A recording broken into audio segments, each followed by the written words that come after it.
The Dallas Stars suffered their first shutout loss of the 22-23 season.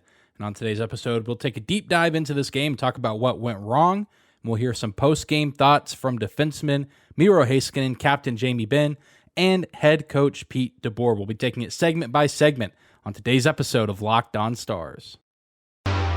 Your Locked On Stars, your daily podcast on the Dallas Stars. Part of the Locked On Podcast Network. Your team every day.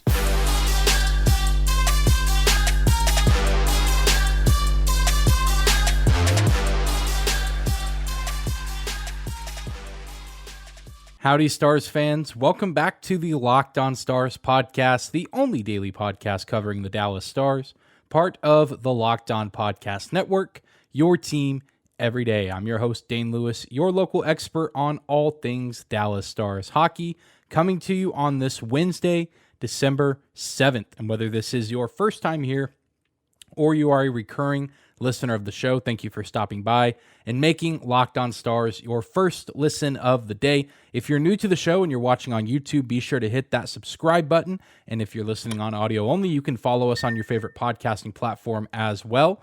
We are free and available no matter where or how you choose to listen. And you can find us on social media at Locked On Stars, Instagram and Twitter, as well as my personal Twitter account at Dane_Lewis. Now let's jump into today's episode and talking about a game that had quite a bit of hype built up around it, not just on this podcast, but across the hockey world. Two really good teams in the Dallas Stars and the Toronto Maple Leafs coming into the American Airlines Center on Tuesday night, both also featuring players riding point streaks of 18 and 19 games respectively, and unfortunately only one of them left the building Tuesday night with their point streak intact, and that player was Mitch Marner. Jason Robertson's 18-game point streak has sadly come to an end. It really felt like he was destined to cross the threshold of 20, something that no Stars player has ever done, and it has not been done in this organization since the mid-1980s. So 20 is still the record, and it appears it is going to be that way for quite some time. It's still heck of a run from Robo, but you look at this game in general, and it just seemed like a game that could go back and forth. I mean, both these teams clearly have some very impressive offensive firepower, and the Stars were just simply stonewalled. And it was not due to a lack of effort. It was due more to a lack of execution. 44 shots on goal, 7 chances on the power play, including a double minor, a high sticking on Jason Robertson, and a 5-on-3 that really at one point was a 5-on-2 with the player with the broken stick. I mean, the Stars cannot complain about the lack of power play opportunities or, unfair officiating, as the Leafs only had 2 chances on the man advantage in which they went 0 for 2 on those looks. And the Stars offense generated 26 high danger chances for 93 Corsi for, which both of those stats, high danger chances and Corsi, according to Natural Stat Trick. Corsi for, again, is just general shots, not necessarily on goal. These are shots that get blocked. These are shots that go on net, shots that go wide of the cage. Anything that is a shot is counted in Corsi, and the Stars racked up 93. They shot the puck a lot tonight, and they could just not get any of them to bounce their way. Ton of blocks from this Toronto Maple Leafs team. They were all over the ice and really just felt like they were suffocating the Stars at time, but at the same time, the Stars also, it felt like in several moments, especially early in the game, that this just seemed like another typical night for them, that they were going to do what they normally do, rack up a ton of shots, but also execute and score 3, 4, if not 5 or 6 goals in this game.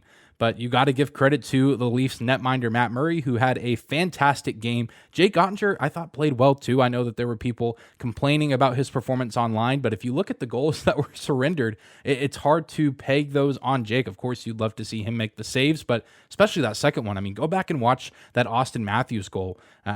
He's wide open. No one is covering him. You can't expect him to be wide open and him to miss that shot or not at least get very close to burying it. Jake Ottinger's a good goalie, but that is not a matchup that favors him or really any other goaltender in this league. And this is the first time the Stars have been shut out this season. They've shut out a couple teams so far in this campaign, but it took 26 games for the Stars to get shut out. It was going to happen eventually. It's kind of inevitable for every team. Every team goes through it pretty much at least once throughout the season. Hopefully we never see it happen to the Stars again. And it was just sad and frustrating and really hard to watch in a game that, it felt like the Stars had their looks and it felt like they were going to break through. It was kind of that way on Sunday's game against the Wild. The Stars did, of course, score early in the second, but Marc-Andre Fleury was a pretty solid, and then things just kind of started to fall apart, and you just kept waiting and waiting for the Stars to get that one goal to go across the line.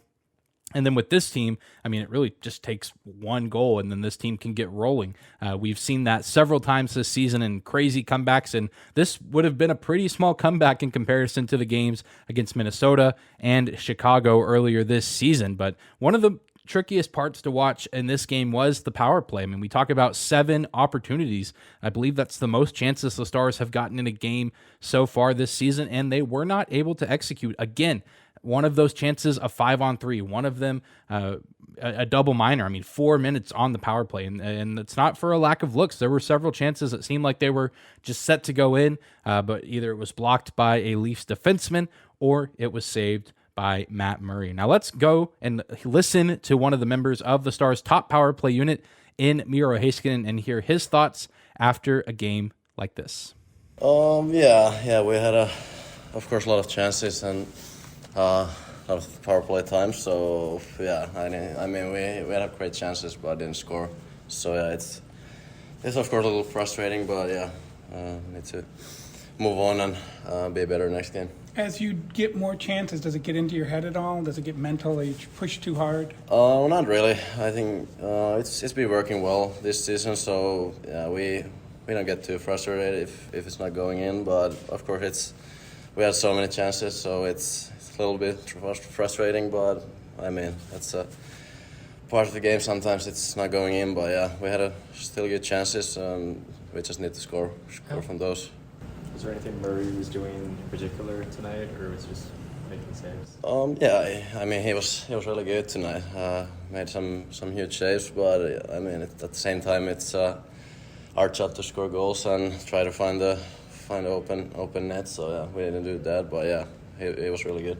The Stars' power play has been consistently in the top 10 all season, been one of the best groups and units in the league, and they generated looks, but they just didn't execute, which is just not like them. If you're going to get 7 chances, you would expect a team as good as Dallas to get at least 3 or 4 goals out of that and really make a team like the Leafs pay, but the Leafs able to escape this one unscathed despite them playing pretty undisciplined. I think pretty much every penalty they committed was warranted, some of them especially more than others, but the Stars got their chances and just could not capitalize, and it was just a shame because the Leafs did capitalize on the mistakes that the Stars made, although the Stars' mistakes revolved a little bit more around not playing as tightly or as aggressively around their own crease, and it came back to bite them.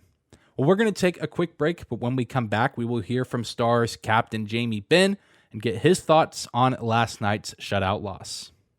Today's episode of Locked On Stars is brought to you by our friends at BetOnline. BetOnline.net is your number one source for sports betting info, stats, news, and analysis. You can get the latest odds and trends for every professional and amateur league out there, from football to basketball, soccer, and esports. They've got it all at BetOnline.net. And if you love sports podcasts, you can find those at BetOnline as well. They're always the fastest and easiest way to get your betting fix. You can head to their website today or use your mobile device to learn more. BetOnline.net is where the game starts. Yeah, we had some great looks. But I don't know how many we had tonight. We got to find a way. Does it get more frustrating as you guys get deeper into it and you haven't had success in the game? Not really, no. It gives us another opportunity to step up and make a difference in a hockey game. Like I said, we had a lot of good looks. We have to definitely find a way. The goalie made some great saves. You got to tip your hat to him. We're going to get the job done. That was Dallas Stars captain Jamie Benn giving his thoughts in the locker room after the Stars 4-0 shutout loss at the hands of the Toronto Maple Leafs. Again, the first time the Stars have been shut out this season. thank you again for making Locked On Stars your first listen of the day, continuing to talk about Tuesday night's game between the Maple Leafs and the Stars. And you go back to talking about the offense for Dallas, or really the lack of offense in this matchup. I mean, this is really the first time we've seen the Stars offense look like this. They've had other seemingly lackluster performances offensively. The game in Colorado, the game in Boston way back earlier in the season, it wasn't great, but they still found ways to score the puck. Even the game that they played up in Winnipeg, only getting one in that matchup. But really, the fault of those games was letting the other team capitalize and take advantage of your mistakes. The Stars making plenty of other mistakes that the opposition, whether the Bruins, Avalanche, or Jets, were able to capitalize on. And ultimately, those ended up kind of being the deciding factor in those matchups. It was a little bit less the Stars' inability to score and more some of the other mistakes that they made. But this was a game where, I mean, the Stars maybe could have certainly done some things better, especially on the defensive end, but on the offensive end, they really didn't do a lot of things wrong or poorly. It was just a matter of executing and finishing plays and burying the puck in the back of the net. So it was really just an odd game to watch. And again, it took 26 games for the Stars offense to be stonewalled like this, which I think is a testament to how good they've been this season. We're pretty much a quarter of a way through the year, and the Stars offense has been pretty consistent across the board. I mean, it dips and fluctuates a little bit here and there, as you would expect, but it really just was odd to see, and I don't think this is something that we should get used to seeing going forward. I mean, you look at the forwards specifically in Tuesday night's game, having just heard from Jamie Benn, they certainly got a plethora of looks. Of course, you got guys like Miro Heiskanen and Niels Lundqvist firing from the blue line, but the forwards had plenty of looks, a lot of on-man rushes in this game for Dallas, especially in the first period that they weren't able to execute on. But the best line in this game was not necessarily the top line or Jamie Benn and Wyatt Johnston or Dellandrea. It was that second line. Marchment, Faksa, and Seguin had a really good game and generated the most looks for this team. They generated 16 Corsi for versus only 3 Corsi against on the 5-on-5. They generated 10 scoring chances for and 6 high danger chances for. All of that, again, according to naturalstattrick.com. Really liked what I saw from those guys in the game on Tuesday, especially Tyler Seguin. I know that he's taken a little bit of a step back as far as production as of late, but I thought he looked really, really good on Tuesday night, and it just seemed like he was going to finally get back in the goal-scoring column. It's been a little bit since we've seen him bury a puck in the back of the net, and he got his fair share of looks in this game. Really did seem like we were finally going to see Seguin get back on track. Just not meant to be, but Marchment was getting looks. Faksa was winning some face-off battles, winning some puck battles, and setting his guys up for success. Really continuing to like what I see from that second line, that just unable to finish things off. And that was just the story of the game. And there is a little bit of discussion I even saw on social media during this matchup, kind of about how the lines should maybe be rearranged, because there's kind of some questions of, should you keep Radek Faksa on that second line with Marchment and Seguin, or should you move him back to the fourth line and kind of make that a more full and complete checking line again with Kiviranta and Glendening? And it's a fair question, and I still think, even though we are about a quarter of the way through the year, that the Stars are still trying to figure out some things with their roster, because you're not necessarily in a great position to just go out and make a monumental trade and readjust your roster. You still are limited a little bit with the cap and limited a little bit with who you can try to deal out or what you can at least try to get in return. But you see people say, well, maybe we should move Faksa back down, but is Denis Gurianov really going to do much better on that second line? I mean, we've seen him on that second line, and there just hasn't been a lot there. I do agree that he maybe isn't the best utilized on that fourth line, but I just don't really know what to do with kind of that second and fourth line. I think the first line and the third line are in good shape. You don't need to adjust much there, but I don't know, and I'm curious if you have any thoughts. If you're watching on YouTube, feel free to drop them in the comments down below. Do you like Radek Faksa on that second line playing center with Seguin and Marchment on the wings, or do you think he should move down to the fourth line with Kiviranta and Luke Glendening, and you give Denis Gurianov a chance on that second line?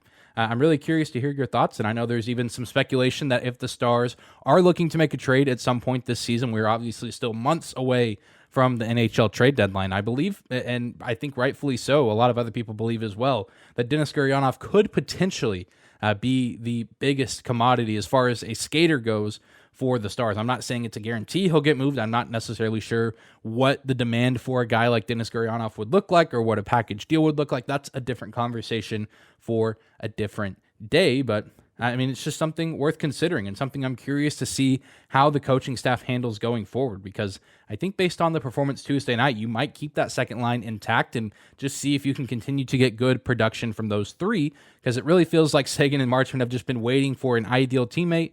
Both of them got plenty of looks again in this game on Tuesday night. Tyler Seguin got 6 shots on goal, and Mason Marchment got 3 shots on goal. So, 9 shots on goal between those guys. You throw in one from Radek Faksa as well. Pretty productive stuff from that second line. So, I'm curious to see what the decision is with those guys, especially Radek Faksa, what the coaching staff looks to do going forward. Well, we're going to take one more quick break, but when we come back, we will hear from Dallas Stars head coach Pete DeBoer to get his thoughts on the Stars' loss on Tuesday night to the Leafs. Yeah, I think that's probably the story of the game, right? I loved our start to the game. I thought we had, a handful of grade A chances early in that first period to get out in front of the game, which I think would have been important. And you have to give their goalie credit; he made some saves. And then, in the middle there, when we got the power plays in the second period, and had a chance to claw back into the game again. It was either, big save or an execution issue with us, just off a little bit, and that's what happened. With all their blocks, was it something that they were doing well, or something that your guys could have done? I don't know. What did they have? 27. Yeah, I think that probably speaks a little bit to our execution. I thought, you have to give them credit. They blocked shots, and their goalie played really well. But, I think a little bit is execution on us, maybe holding it an extra half second, and then all of a sudden that lane's not available anymore. You've talked about the process a lot this season. When you look at a game like this where you had the odd man rushes early, 5-on-3 late, how do you put together the result versus the process in this? Yeah. Well, we'll look at the tape. There's always things you can do better, but we created more than enough chances to score 3 or 4 or 5 goals tonight. So, I think the ones we gave up, I'd like to look at. You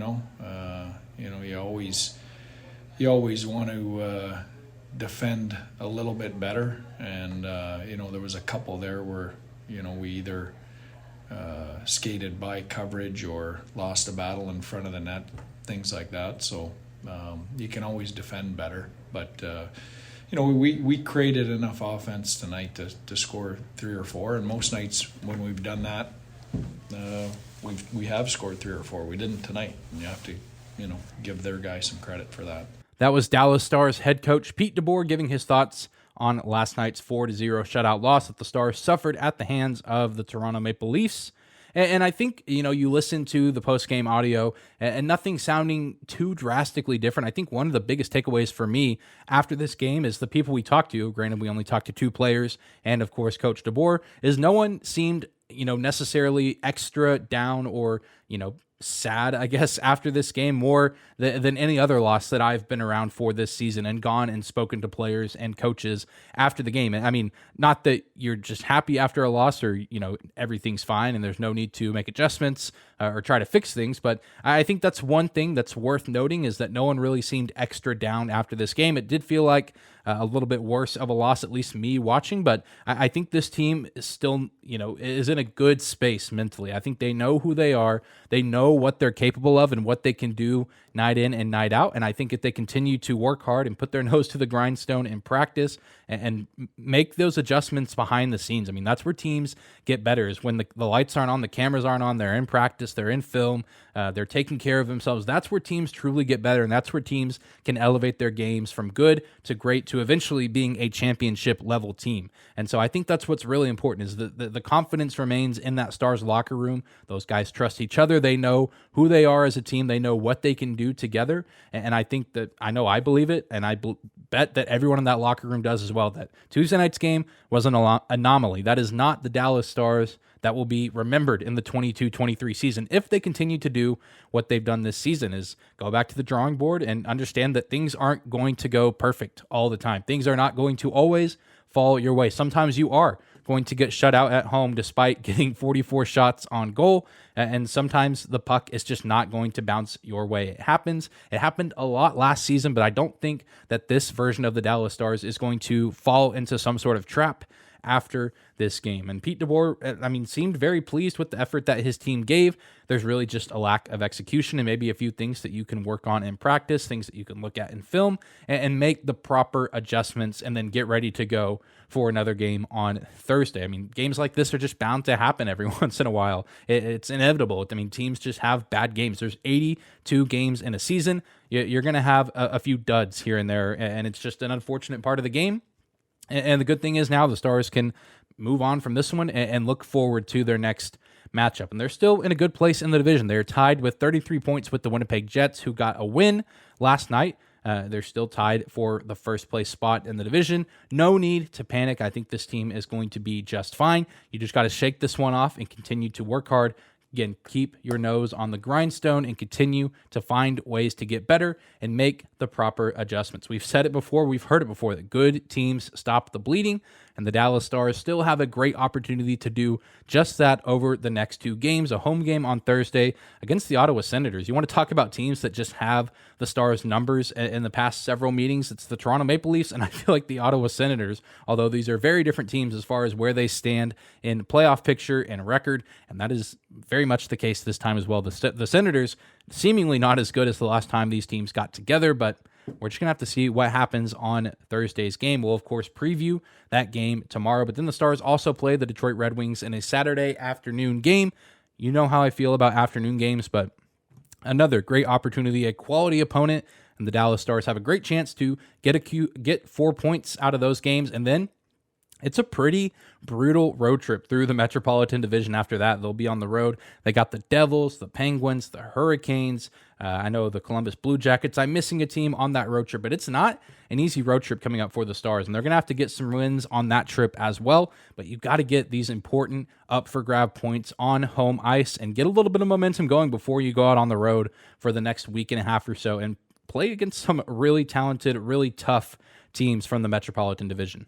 But that is going to do it for today's episode of Locked On Stars. Thank you so much again for tuning in and making us your first listen of the day. Remember to subscribe if you're watching on YouTube. Follow us on your favorite podcasting platform. Be sure to rate and review the podcast and give us 5 stars if you like what you hear. And you can also find and follow us on social media at Locked On Stars on both Instagram and Twitter, as well as my personal Twitter account at Dane_Lewis. And just like I said a second ago, we will be previewing the Stars' next game against the Ottawa Senators on tomorrow's episode, so be sure to come back for that. Check that out. Hopefully the Dallas Stars can get back in the win column against Ottawa, a team that they have talent, but I think the Stars are better than and certainly should be able to get a win on home ice. Hopefully they can do just that. We'll have all the details and everything you need to know about tomorrow's game on tomorrow's episode. But I hope you guys have a great day. Enjoy your Wednesday, and we'll see you back here tomorrow.